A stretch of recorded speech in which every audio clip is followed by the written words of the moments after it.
Сайн байцгаана уу? Боё Хомсдоос ярьж байна. Хятадын ихтэй сургуулиудад хэрхэн хятадын засгийн газрын тэтгэлэгтээ сурах бай талаар сурал видео хүргэж байгаа илээ. Энэ удаагийнхаа видеогоор хятадын засгийн газрын тэтгэлгийн төрлийн тухай тэр дундаа тэтгэлийн A төрлийн тухай одоо тайлбарлаж өгье. За хятадын засгийн газрын тэтгэлийн 3 төрөл байдаг. Тэтгэлэг A буюу хятадын элчин сайдын яам болон Монголын боловсролын ямаар дамжих тэтгэлэг B буюу өөрөө засгийн газрын тэтгэлийн мэдээллийн системд бүртгүүлж мөн өөрөө сонгосон сургуультай бүртгүүлэхийг хэлж байгаа. Энэ талаар өмнө нь 2 видео бэлтгээд оруулсан байгаа. Хэрвээ та сонирхож байгаа бол YouTube дээр Boy Home Studio гэдээ ороод ингээд үзэх боломжтой байгаа. Мөн тэтгэлэг C буюу торгоны зам, цаан хэрэм, муж болон хотын тэтгэлэг, мөн сургуулийн захирлын тэтгэлэг, тухайн сургуулийн тэтгэлгүүд энд орсон байгаа. Хэрвээ та A болон V-д ингээ apply хийсэн боловч тухайн хүлээж авсан сургууль маань одоо тодорхой тооны квоттой байдаг. Хэрвээ квотод дүүрчээд та ингээ орч чадахгүй бол сургуулаас одоо манай захирлын тэтгэлгийг өгөх боломжтой байна. Эсвэл мужийн тэтгэлгийг өгөх боломжтой байна гэдэг одоо тэтгэлийн чинь төрөл ингээ өөрчлөгдчихдөг байгаа. За дараа нь бол ер нь эдгээр тэтгэлгүүд нь бол сургалтын төлбөр, байр, эрүүл мэндийн иж бүрэн даатгал, мөн сар бүрийн тэтгэмж ингээ хариуцаж ингээ 100% хариуцдаг байгаа. Харин тэтгэлэг C-ийн хувьд бол одоо 100% даадаг, зарим 100% даадаг тэтгэлгүүд байдаг бол зарим нь 50% хагаслан хэсэгчлэн гэдэг даадаг юм тэтгэлгүүд байгаа. Тиймээс тэр сургуулиас ч ингээ C төрөл рүү, тэтгэлийн C төрөл рүү шилжиж байгаа тохиолдолд яг мужийн тэтгэлэг байна уу, сургуулийн тэтгэлэг байна уу, хотын тэтгэлэг байна уу, тэрийг олж мэдээд ингээ сайн судлаарай. Тэгэхгүй зарим сургуулиуд бол зөвхөн сургуулийн төлбөр дагаад байр, эрүүл мэндийн даатгал, амжиргааны зардал бүгдийг өөрөө даах болдог байгаа. Сайн судлаарай. Жишээ нь миний мэдэх нэг сургууль бол сургуулийн тэтгэлэг өгжсэн тухайн Монгол хүүхдэд маань тэгээ сургуулийн захирлын тэтгэлэг өгжсэн. Тэгээ сургалтын төлбөр, байр, эрүүл мэндийн иж бүрэн даатгал өгж байгаа. Тэгээ харин сар бүрийн тэтгэмж нь бол докторийн оюутанд бол 2000-ыг өгжсэн байгаа. Тэгэхээр тухайн тэтгэлэгчин аль тэтгэлгийг санал болгож сургуулиас чинь тэрийг сайн судлаарай.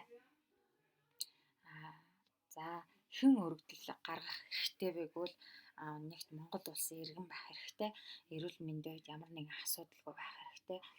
Бакалаврт бол 25 хүртэлх насны, мастерт 35, докторт 40 хүртэлх насны хүмүүс ингээд өргөдлөө өгөх боломжтой. За голч дөнгөө хувьд бол 3-аас дээш гэж байгаа.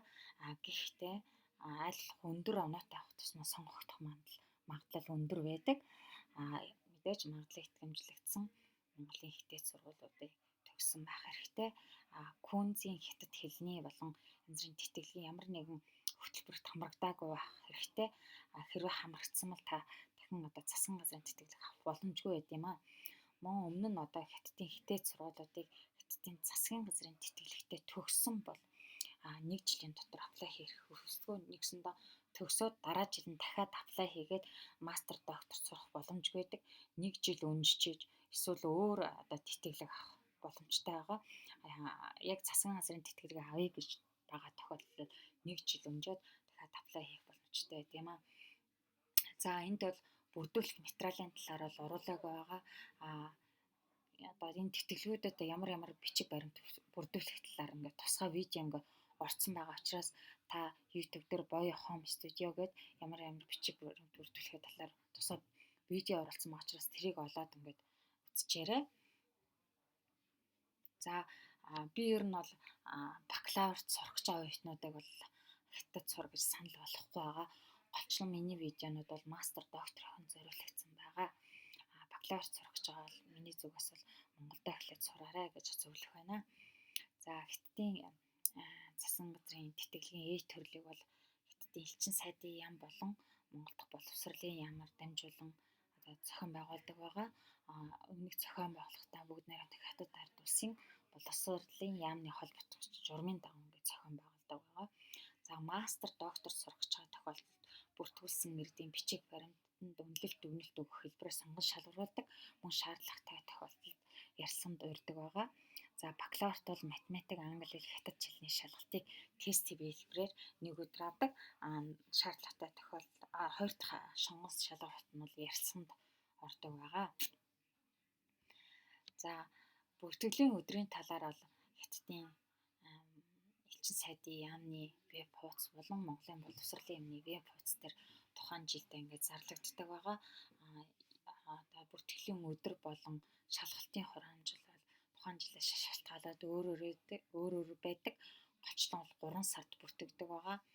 Шалгалтын хураамжийн хувьд бол за нодингийн хувьд бол бакалаврт 10,000, мастер докторт 10,000 төгрөгийн хураамж авч ирсэн.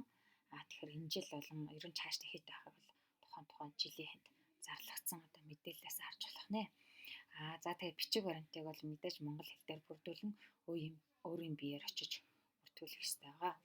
За ингээд эдгээр сонгон шалгаруулалт дуусны дараа өөрөө ингээд тэнцсэн бол 2 дахь шатны ажиллагаа болох Хятадын засгийн газрын бүртгэлийн системд бүртгүүлнэ. За энэ талаар өмнө би видео хөргсөн учраас дэлгэрэнгүй ингээ оруулсангүй. За тэгээд та бүхэн өөрсдөө Хятадын засгийн газрын бүртгэлийн систем рүү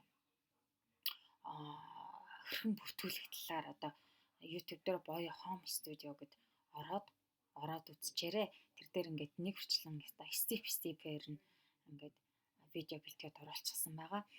Энэ дээр ганц өөрчлөгдөх зүйл бол өмнө нь бол Б төрөлд хэрхэн бүртгүүлэх вэ гэдээ орцсон учраас энэ удаа тэтгэлгийнхээ Э төрлийг сонгоод Монгол улс дахь Хятад элчин сайдын яамны агентийн номер болох 4961 гэдэг дугаарыг оруулаад бусад бүртгүүлэх материал болон хавцрах материал зүйлүүд нь бол ижлэгэн байгаа.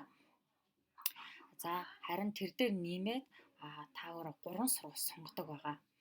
За эдгээр 3 сургуулиудаа ингээд сонгоод оруулчихнаа.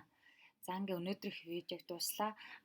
Тэгээ энэ дараагийнхаа видеогоор бид нар хэрхэн сургуулиуд зөв сонгох вэ гэдэг талаар видео хөргөх болно. Та бүхэн хэрвээ сонирхож байгаа бол дараагийн видео минь хүлээж аваарай. Сонирхоорой. За хэрвээ танд асуух зүйл гарвал комент хэсэгт нь үлдээгээрэй. Мөн таалагдсан бол лайк, шеэр хийгээрэй. Notification тавьчих дарчих бол миний видео ингээд тань тухай бүрд ингээд хүрэх болно. За ингээд дараагийнхаа видеогоор уулзъя. Харалт тавьсанд баярлалаа. Баяртай амжилт хүсье.